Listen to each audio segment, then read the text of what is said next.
जय श्री राधे कृष्णा। आप सभी का आपके अपने चैनल गुरु ज्ञान में बहुत बहुत स्वागत है। आइए आज आप सब जानेंगे वर्ष 2025 मार्गशीर्ष मास कृष्ण पक्ष यानी कि अघन मास कृष्ण पक्ष में उत्पन्ना एकादशी का व्रत कब धारण किया जाएगा। व्रत का पारण कब और किस चीज से किया जाएगा। इस दिन भगवान को किस वस्तु का विशेष करके भोग लगाना चाहिए। इस दिन क्या करना चाहिए, नहीं करनी चाहिए। तो आइए जानते हैं इन सबों के बारे में। आप सभी भक्तों को उत्पन्ना एकादशी व्रत की ढेर सारी शुभकामनाएं। आप सभी के जीवन में भगवान विष्णु माता लक्ष्मी माता एकादशी की कृपा से आप सभी को सभी प्रकार के सुख तथा समृद्धि की प्राप्ति हो। मार्गशीर्ष मास कृष्ण पक्ष की एकादशी को उत्पन्ना एकादशी के नाम से जाना जाता है। एकादशी की शुरुआत इसी दिन से ही मानी गई है। भगवान विष्णु के शरीर से एक दिव्य देवी प्रकट हुई थी जिन्होंने भगवान विष्णु की रक्षा की थी। तभी से भगवान विष्णु प्रसन्न होकर के उन्होंने उन्हें वरदान दिया और उनका नाम एकादशी पड़ा। यह व्रत सभी प्रकार के पाप और ताप को नष्ट करने वाली है तथा इस व्रत के प्रभाव से शत्रुओं का संहार होता है, शत्रुओं से रक्षा होती है तथा अश्वमेध यज्ञ के समान पुण्य फलों की प्राप्ति होती है और अंत में भगवान के धाम की प्राप्ति होती है। वर्ष 2025 मार्गशीर्ष मास कृष्ण पक्ष की एकादशी तिथि प्रारंभ समय 14 नवंबर 2025 दिन गुरुवार रात्रि 12:52 और एकादशी तिथि की जो समाप्ति है वह 15 नवंबर 2025 दिन शनिवार रात्रि 2:38 पे एकादशी तिथि की समाप्ति है। तो ऐसे में सूर्योदय व्यापनी के अनुसार सभी भक्तजन अस्मार्थ हो, गृहस्थ हो, वैष्णव हो, सभी जो कि 15 नवंबर 2025 दिन शनिवार को व्रत को धारण करेंगे। व्रत का पारण द्वादशी तिथि में और हरिवासर समाप्त होने के बाद करना चाहिए। द्वादशी तिथि का पहला चौथाई हिस्सा हरिवासर का होता है।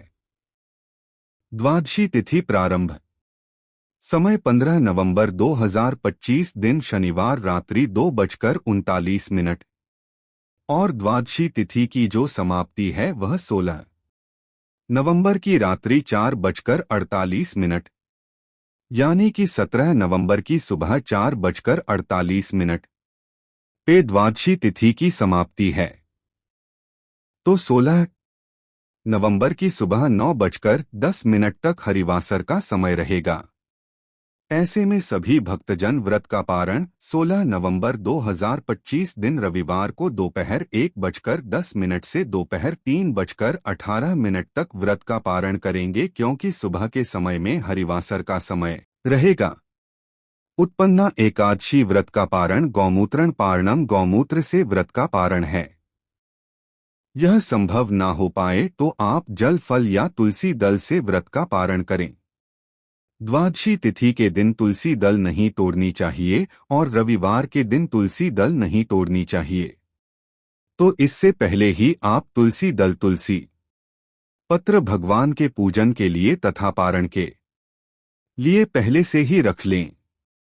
15 नवंबर को ब्रह्मा मुहूर्त का समय सुबह 4:58 से सुबह 5:51 तक होगा। सूर्योदय का समय सुबह 6:15, सूर्यास्त शाम 5:10 होगा।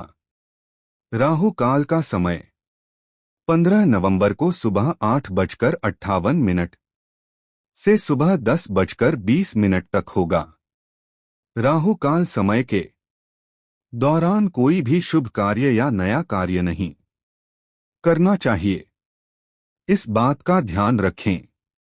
15 नवंबर को प्रातःकाल पूजा का शुभ मुहूर्त सुबह 5:24 से सुबह 6:44 तक होगा।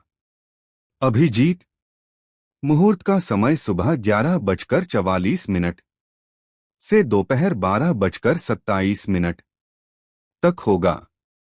विजय मुहूर्त का समय दोपहर 1:53 से दोपहर 2:36 तक होगा। अमृतकाल का समय दोपहर 3:42 से शाम 5:27 तक होगा। शाम को पूजा का शुभ मुहूर्त शाम 5:27 से शाम 6:47 तक होगा।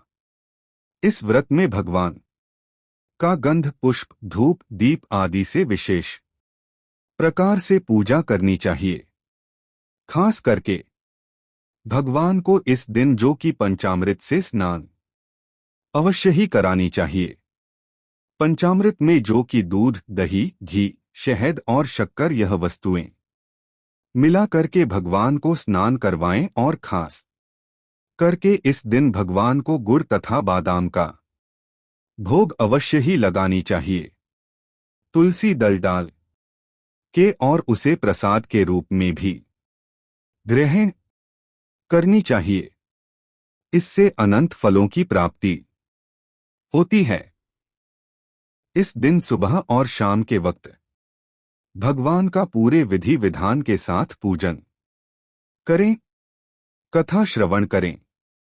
इस दौरान जो कि भगवान को गुड़ तथा बादाम का भोग अवश्य ही लगाएं और उसे प्रसाद के रूप में ग्रहण भी करनी चाहिए। यह अनंत पुण्य फलदाय माना गया है।